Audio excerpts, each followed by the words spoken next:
Basta con visualizar la siguiente escena. Son, no sé, las 3 de la mañana.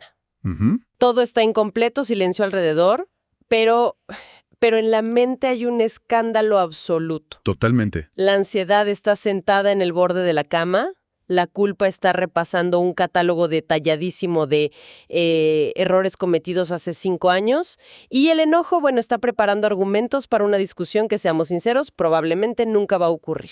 Sí, la clásica pelea imaginaria de la madrugada. Exacto. Y es una experiencia muy universal, esa lucha diaria contra las propias tormentas internas. Así que hoy, en este análisis a fondo, tenemos una misión muy clara. Queremos replantear radicalmente la forma en que se entienden estos problemas mentales y emocionales. Y es un replanteamiento necesario. Totalmente necesario. Y para lograrlo, vamos a desarmar las ideas de un texto sumamente provocador. Se llama La falsa solidez de la oscuridad. Y la premisa central nos plantea ver la oscuridad y la luz no como conceptos poéticos o, digamos, abstractos, Ajá. sino como estados muy concretos y operativos de la mente humana.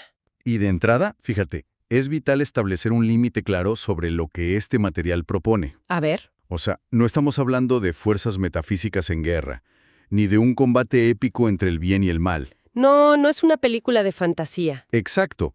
El análisis es mucho más terrenal. Se enfoca pura y exclusivamente en la presencia o la ausencia de conciencia. Y la idea es que este recorrido permita a quienes nos escuchan entender las emociones conflictivas desde un ángulo completamente nuevo, libre de toda esta jerga psicológica tan pesada. Que a veces asusta más de lo que ayuda. Totalmente. Porque cuando se empiezan a observar estos conflictos, no como monstruos invasores, sino como simples espacios vacíos donde falta la luz de la atención, Cambia todo. toda la dinámica interna sufre una transformación radical. Sí, y la analogía que fundamenta todo esto es, a mi parecer, súper contundente y directa. O sea, la oscuridad no es una sustancia que se pueda manipular. No, para nada. No hay forma de ir a una ferretería, comprar un balde de oscuridad y vaciarlo en una habitación iluminada para apagarla. Sería absurdo. Y tampoco existe un interruptor para encender la noche. Es estrictamente un déficit, una llana ausencia de luz. Y al trasladar esto a la psique, pues la implicación es enorme. Pero a ver, me surge una duda razonable. Dime. A nivel lógico tiene todo el sentido. Pero a nivel psicológico, cuando alguien está atravesando un ataque de pánico a las 3 de la mañana, Claro. En medio de la crisis, o una ola de ira incontrolable, esa oscuridad no se siente como una simple ausencia, se siente como un intruso súper agresivo, o sea, tiene peso, tiene textura. sí, te asfixia. ¿Cómo reconcilia el autor esa realidad tan palpable con la teoría de que es solo un espacio vacío? Esa es precisamente la paradoja central que el texto intenta desentrañar. Y lo fascinante aquí es cómo la mente humana tiene la capacidad de cosificar el vacío. Cosificar el vacío. Sí, darle cuerpo a la nada. Fíjate que emociones como la culpa, el odio o la envidia se experimentan subjetivamente como entidades con fuerza propia, casi como parásitos que toman el control. Que te secuestran. Exacto. Pero estructuralmente son idénticas a la oscuridad de esa habitación física. No son cosas palpables, son zonas, áreas específicas donde la conciencia lúcida ha salido del cuarto. Ya. El ataque de pánico o la culpa que se dispara en la madrugada, pues no es un monstruo que entró por la ventana. Es la falta de luz en ese rincón particular de la mente.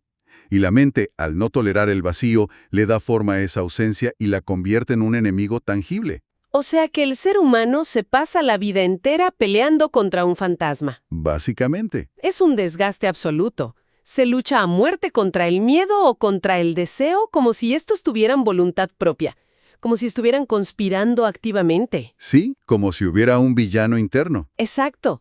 Y el material usa una imagen que ilustra súper bien lo absurdo de esta dinámica.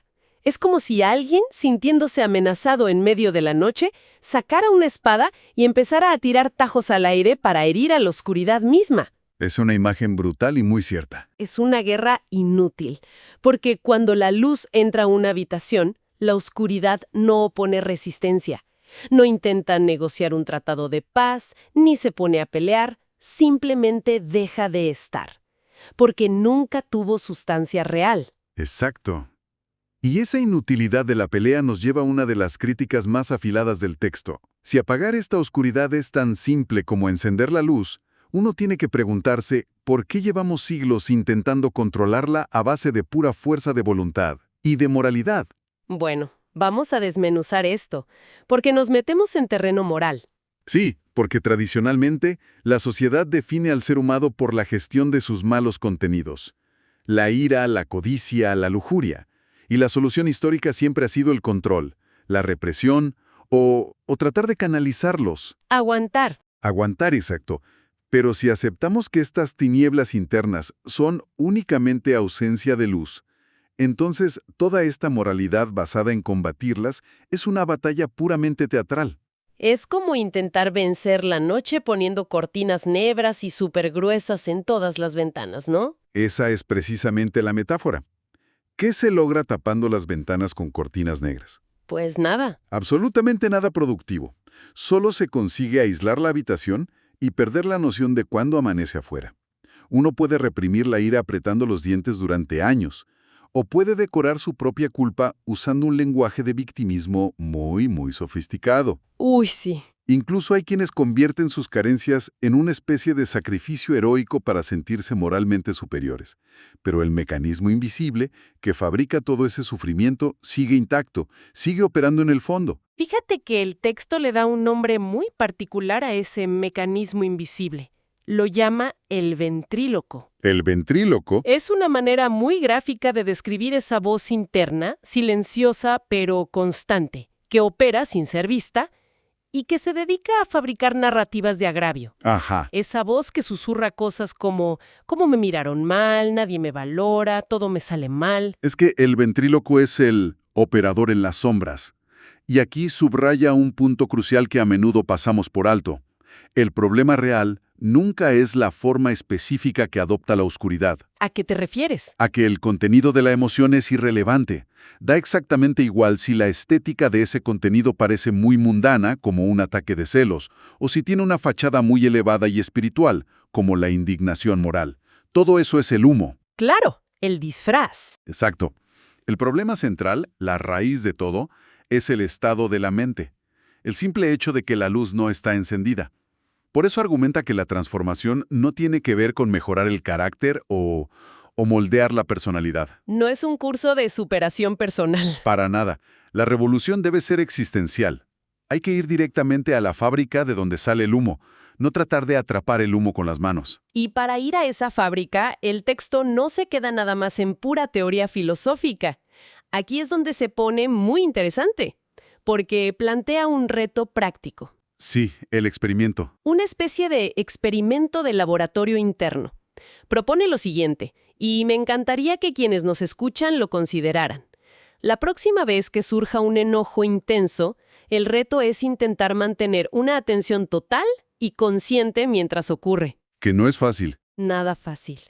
Y no se refiere a estar medio atento mientras se le siguen dando vueltas al asunto de por qué uno tiene la razón en la discusión. Claro. Hablo de una atención cruda. Sentir la temperatura del cuerpo, notar la respiración acelerada, observar la emoción en el instante exacto en que brota en el pecho, pero sin justificarla ni alimentarla con historias. Lo cual es un desafío monumental. Pero los resultados de ese experimento son invariables. El texto dice que solo hay dos desenlaces posibles. El primero es que la persona cede ante la narrativa del ventríloco. Se engancha. Se entrega a la historia del agravio, y en ese milisegundo pierde por completo la conciencia lúcida. El enojo toma el control de la habitación. Que es lo que pasa el 99% de las veces. Exactamente. El segundo desenlace es que la persona logre sostener esa conciencia desnuda y atenta sobre la sensación física. Y cuando esto ocurre, el enfado simplemente se deshace. Pierde su solidez antes de poder consolidarse. Se desmorona. Si conectamos esto con el panorama general, se hace evidente que es estructuralmente imposible mantener ambas cosas al mismo tiempo. No se puede estar poseído por la ira y simultáneamente ser totalmente lúcido. Porque chocan contra la física interna de la mente. La ira es por naturaleza una forma de ausencia, y la lucidez es la luz misma. Sí, no pueden coexistir. Es el equivalente a querer que un foco esté apagado y encendido en el mismo milisegundo.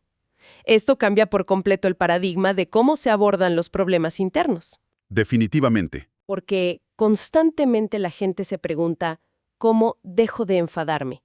O ¿cómo controlo mis celos? Pero plantearlo así parece ser una trampa en sí misma. Es una trampa enorme.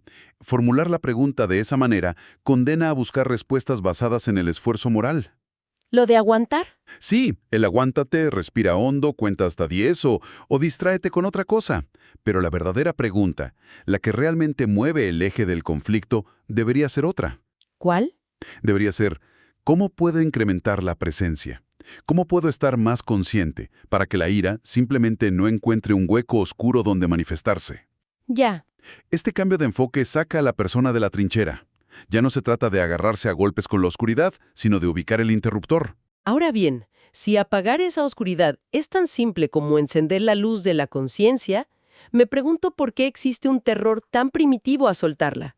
Porque biológicamente pareciera que le tenemos pánico a esa luz. Sí, hay una resistencia natural. Y esto nos lleva a un concepto que el análisis llama las máscaras de la ausencia. Se exploran 3 miedos fundamentales. El miedo a la oscuridad física, el miedo al sueño profundo y el miedo definitivo a la muerte. 3 pilares del miedo humano. De entrada parecen categorías separadas, pero el autor teje una afinidad muy profunda entre ellas. Es una afinidad que nace de cómo opera la conciencia. Empecemos por la oscuridad y el sueño. No es ninguna casualidad biológica que al cuerpo humano le resulte más fácil entrar en estado de sueño cuando hay oscuridad física. Lo semejante encuentra lo semejante. Claro. En el acto de dormir profundamente, la conciencia se repliega, se retira temporalmente. El estado de los sueños, cuando estamos soñando, es descrito como una zona de penumbra, un terreno intermedio. Ni de día ni de noche. Exacto. Y luego el salto hacia la muerte. Desde la perspectiva estricta de la mente y la identidad, en la muerte ocurre algo análogo a quedarse dormido. Se apaga el foco de la identidad individual que conocíamos. ¡Wow! El miedo a un callejón oscuro, el pánico a perder el control al quedarse dormido en una situación vulnerable y el terror a la muerte simbolizan exactamente lo mismo. Son el fin temporal o definitivo del yo como centro del universo. Pero a ver, el miedo a la muerte no se quita con un silogismo lógico. No, claro que no. O sea, uno no dice, es solo la ausencia de mi ego y mágicamente deja de tenerle miedo al abismo. Sería muy fácil. Tiene que haber un cambio de percepción mucho más profundo para que esa relación con la no presencia cambie. Y ese cambio profundo ocurre en el locus de la identidad. La clave radica en entender que la naturaleza básica de uno mismo no es el personaje de la obra de teatro, no es el ego con su nombre, su historia, sus traumas y sus triunfos. Entonces, ¿qué es? La naturaleza básica es la luz misma que ilumina ese escenario. Cuando la identidad se desplaza del personaje hacia la luz que observa, la relación con estas máscaras de ausencia se transforma. O sea, se pierde el apego al personaje. Exactamente. El sueño ya no es una pequeña aniquilación a la que temer, sino el descanso orgánico necesario del organismo. La muerte deja de percibirse como un abismo aterrador y se entiende como un cambio de estado. ¿Y la oscuridad física? Pierde su capacidad de generar terror porque ya no es un símbolo de dejar de existir. El terror se alimenta de la ignorancia sobre qué o quiénes somos realmente. Y para demostrar qué tan fácil es caer en esa ignorancia, en ese olvido constante de nuestra propia presencia, el texto propone otro experimento. ¿El del reloj? Uno muy microscópico, pero brutal. Consiste en tomar un reloj de manecillas que tenga segundero, sentarse y mirar la aguja avanzar durante 60 segundos ininterrumpidos. Ajá. La única regla es mantener un solo hecho en la mente, y es, estoy mirando el movimiento de esta aguja. Solo eso. Solo eso, sin analizar la forma del reloj, sin juzgar el ejercicio, sin historias paralelas, solo ese hecho puro. Suena ridículamente fácil, casi insultante para la inteligencia de un adulto. Sí. Pero la realidad de la mente es implacable. Quien haga la prueba notará que en cuestión de segundos, la mente empieza a lanzar anzuelos. A distraer. Y fíjate que no lanza anzuelos neutrales, no te hace pensar en una hoja en blanco. Lanza recuerdos de una injusticia que sufriste hace 10 años, o te inyecta el pánico de una deuda que tienes que pagar el próximo mes. Claro, porque necesita temas de alto voltaje, ¿no? Temas que generen fricción. Exactamente. La mente condicionada, el ego, no puede tolerar el vacío de la pura presencia. Necesita fricción para existir. Un pensamiento neutral no tiene la fuerza suficiente para arrastrar a la conciencia fuera de la habitación. Pero una preocupación sí. Pero una queja pasada, un miedo futuro, generan la atracción perfecta. En el instante milimétrico en que la atención muerde ese anzuelo y se va tras la asociación, el recuerdo puro de «estoy mirando la aguja» desaparece. La luz sale del cuarto. Y ahí es donde entra la verdadera noche. Queda clarísimo que esa noche no es una dimensión metafísica llena de demonios acechando. ¿No? Es la simple incapacidad de la mente humana para permanecer consigo misma, en silencio. Sin querer escapar hacia el pasado o el futuro. Nos damos cuenta de que esas emociones reactivas que tanto daño causan, los ataques de celos, el miedo irracional, la amargura, no nos atacan por sorpresa desde fuera, no arman una emboscada. ¿Entran como si nada? Entran caminando por la puerta principal con toda la tranquilidad del mundo, porque la conciencia se fue a pasear y dejó un letrero en la puerta que decía «No hay nadie en casa». Esa distinción es probablemente una de las más liberadoras de todo el análisis.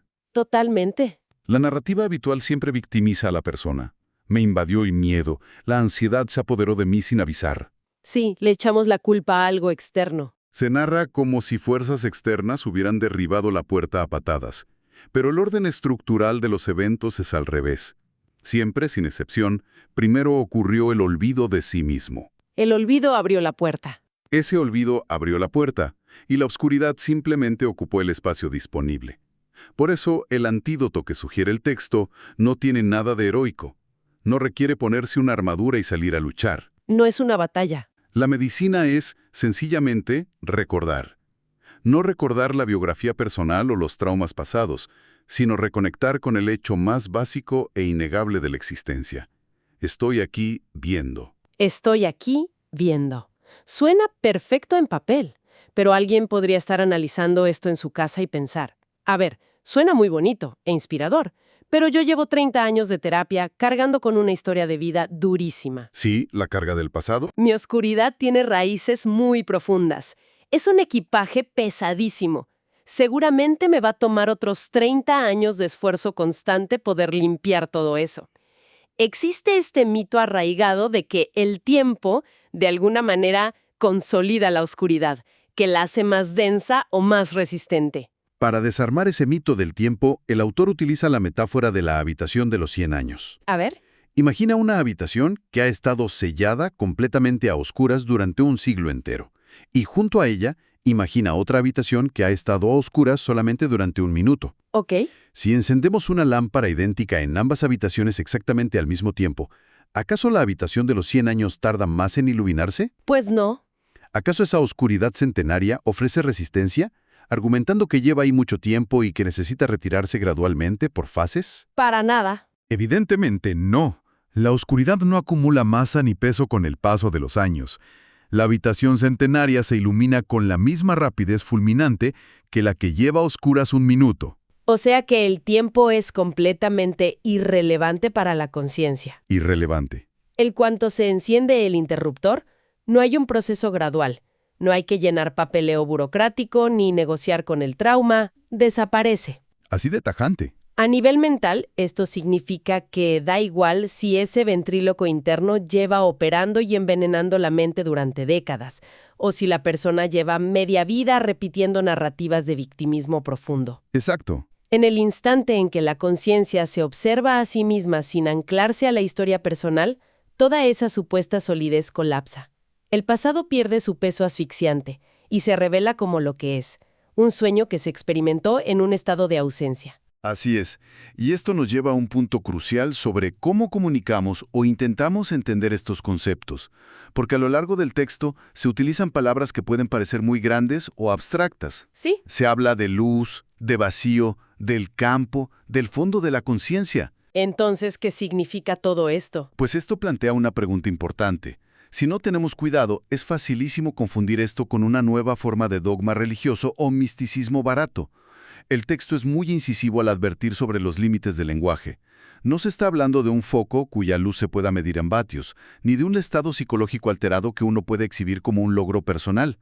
Son indicadores, simples puentes metafóricos. De hecho, hay una analogía sobre las formas del conocimiento que explica por qué el lenguaje literal se queda corto. Ajá. Se plantea que la ciencia y el pensamiento objetivo trabajan a pleno día. Observan cosas visibles, fenómenos que se pueden medir, replicar y comprobar externamente. Todo bajo la luz del sol. Todo comprobable. Por otro lado, la filosofía y el análisis intelectual tantean en la noche, moviéndose entre razonamientos abstractos, conceptos puros y deducciones lógicas. Pero la exploración de la propia conciencia no ocurre en ninguno de esos dos extremos. Ocurre en lo que el autor denomina el lenguaje del crepúsculo. El crepúsculo Es esa franja transicional, ese estado intermedio donde la frontera entre lo externo y lo interno, entre el sujeto y el objeto, comienza a desdibujarse. El lenguaje científico y directo fracasa aquí porque la conciencia no es un objeto que se pueda poner bajo el microscopio. claro, no se puede medir. Y el lenguaje puramente racional también falla, porque son solo conceptos apuntando a otros conceptos. Por eso se requiere el crepúsculo de las metáforas y las imágenes poéticas, como la habitación a oscuras. Son solo señales. Sí, si tomamos estas palabras como verdades literales e inamovibles, creamos en palabras del propio autor una religión estúpida. Pero si las entendemos como simples letreros en un camino, logran su objetivo: apuntar la atención hacia esa dimensión profunda que no puede ser descrita, solo experimentada. Ha sido una exploración sumamente densa y la verdad muy reveladora. Si hacemos una recapitulación ágil para sentar todo esto, lo que este análisis nos invita a internalizar es que esos miedos crónicos, esas ansiedades y rencores que nos paralizan la vida, no son ejércitos enemigos a los que hay que masacrar en batallas épicas de fuerza de voluntad. No lo son. Son sencillamente zonas de la mente que han quedado deshabitadas. Son huecos esperando ser ocupados por la atención. Quita un peso inmenso de los hombros entender que la sanación real no exige una medicina heroica ni castigarnos a nosotros mismos hasta el agotamiento. Para nada. Se reduce al acto humilde y radical de volver al presente, encender la luz y constatar: estoy aquí, viendo. Esa oscuridad emocional no puede destruirnos si comprendemos desde la raíz que nunca tuvo una existencia real. Y para cerrar esta sesión, me gustaría proponer una reflexión que lleva todo este análisis un paso más allá de lo individual, hacia un terreno mucho más provocador. Adelante. Si aceptamos que la simple presencia de la conciencia tiene el poder de disolver de forma instantánea esa oscuridad emocional que hemos cargado durante décadas, uno tiene que preguntarse, una vez que encendemos la luz y esos monstruos desaparecen, ¿qué pasa con nuestra propia identidad? Esa es la gran pregunta. ¿Quiénes somos realmente cuando nos damos cuenta de que el personaje y las luchas internas que hemos defendido toda nuestra vida eran, desde el principio, tan solo un juego de sombras en una habitación vacía?